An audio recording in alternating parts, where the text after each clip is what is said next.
নমস্কার, কেমন আছেন সবাই? রেসিপি বাই শ্রিয়মস মম চ্যানেলে আপনাদের স্বাগত জানাই।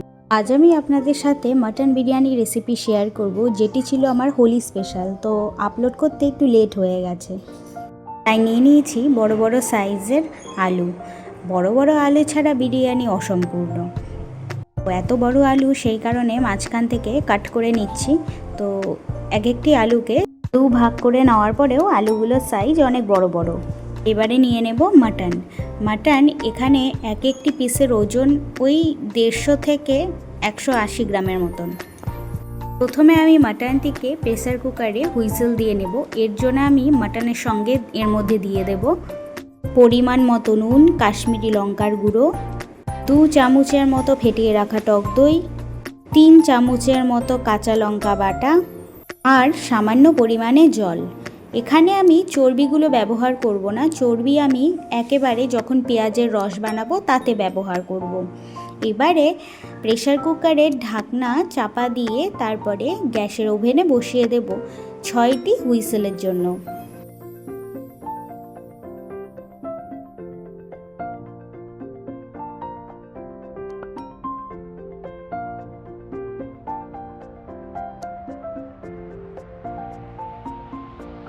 এবারে আমি বিরিয়ানির জন্য দুটি মিশ্রণ তৈরি করব। তার জন্য আমার লাগছে একটি মিশ্রণে লাগছে দুধ, তার মধ্যে গোলমরিচের গুঁড়ো দিয়ে দেব।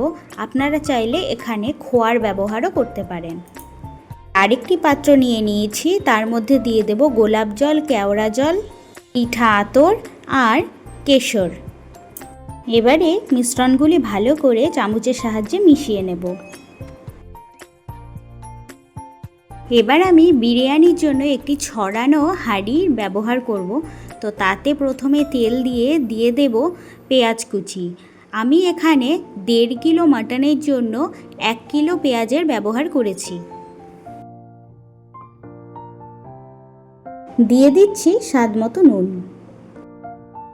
এবারে পেঁয়াজগুলিকে ট্রান্সপারেন্ট হওয়া পর্যন্ত ভালো করে ভেজে নেওয়ার পরে দিয়ে দেব কাশ্মীরি লঙ্কার গুঁড়ো। কাশ্মীরি লঙ্কার গুঁড়ো আমি এখানে রঙের জন্য ব্যবহার করেছি, একটু বেশি পরিমাণেই ব্যবহার করতে হবে যাতে রঙটি ভালো আসে। এখানে দিয়ে দিচ্ছি পরিমাণ মতন জল পেঁয়াজের রসের জন্য।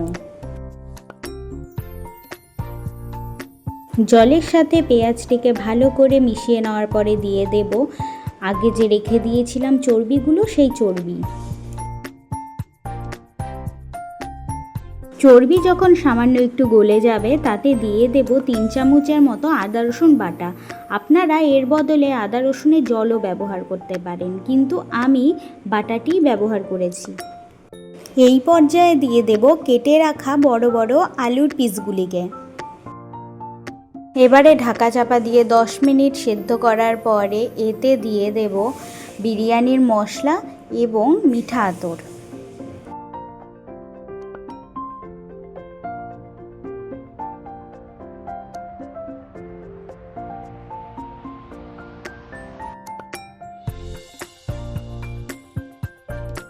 হাঁড়ির ঢাকনি খুলে দিয়ে দেব মাটন সেদ্ধ করার স্টকটি, যেটি প্রেসার কুকারে ছিল। এই পর্যায়ে দিয়ে দেব সেদ্ধ করে রাখা মাটনের পিসগুলিকে। মাটন আমার আগের থেকে বয়েল করা ছিল, তো সে কারণে বেশিক্ষণ এখানে বয়েল করব না, শুধু মশলা ঢোকা পর্যন্ত ওয়েট করতে হবে।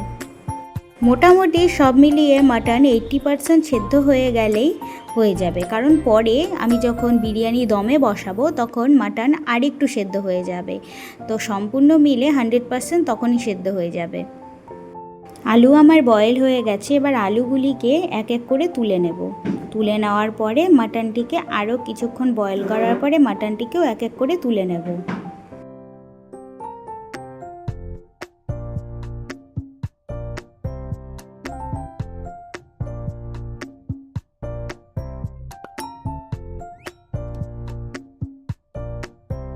মাটন আমার তুলে নেওয়া হয়ে গেছে।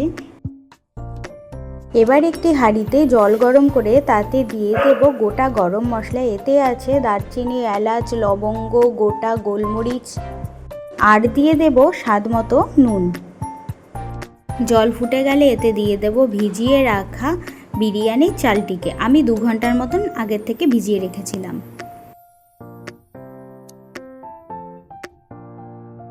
চালটি আমি এখানে বয়েল করব 60%-এর মতন, বাকিটা দমে যখন বসাবো তখনই বয়েল হয়ে যাবে। বিরিয়ানির চালটি আমার বয়েল হয়ে গেছে, তো এবার একটি স্ট্রেনারের সাহায্যে জল ছেঁকে নেব।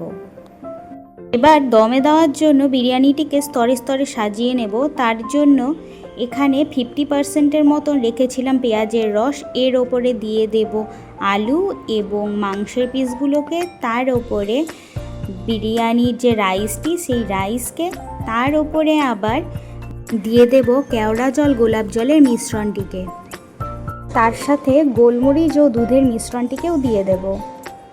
একই প্রসেসে আবার সাজিয়ে নেওয়ার পরে বেঁচে থাকা রাইসটিকে দিয়ে ওপর দিয়ে ছড়িয়ে দেব বিরিয়ানির মশলা।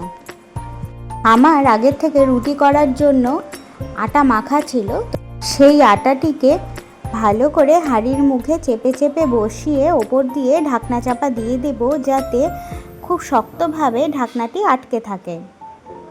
এতে বাইরের বাতাস ভেতরে ঢুকবে না আর ভেতরের বাতাস বাইরে যেতে পারবে না। বিরিয়ানি দম দেওয়ার জন্য এবার একটি লোহার চাটুর ওপরে হাঁড়িটিকে বসিয়ে দিতে হবে। দমে বসিয়ে রাখার টাইমিংটি হলো প্রথম 10 মিনিট জোর আছে, তারপর 15 মিনিট একদম কম আছে, তারপর গ্যাস বন্ধ করে 15 মিনিট রেখে দিতে হবে। বিরিয়ানির সাথে খাওয়ার জন্য আমি একটি গ্রিন চাটনি তৈরি করে নিচ্ছি। তো দেখে নিন আমার কী কী লাগছে। এর জন্য আমি নিয়েছি ধনে পাতার হাফ নিয়েছি, পুদিনা পাতা, 3-4 কুয়া রসুন এবং 1 ইঞ্চির মতো আদা আর 2টো কাঁচা লঙ্কা। এবারে দিয়ে দেব পরিমাণ মতন টক দই। গ্রিন চাটনি আমার একদম তৈরি হয়ে গেছে। এবার বিরিয়ানির ঢাকনা খুলে দেখব। দেখতে পাচ্ছেন কি সুন্দর ঝরঝরে বিরিয়ানি তৈরি হয়েছে। আমি আপনাদের বিরিয়ানিটি সার্ভ করে দেখাবো। আপনারা একবার এইভাবে স্টেপ বাই স্টেপ ফলো করে বিরিয়ানি ট্রাই করতে পারেন, আর ট্রাই করে আমাকে জানাতে ভুলবেন না। ফাইনাল লুকটি আপনারা দেখে নিন। মাটনটিও হয়েছিল নরম তুলতুলে, পুরো জুসি। আপনারা সেটা দেখলেই বুঝতে পারবেন।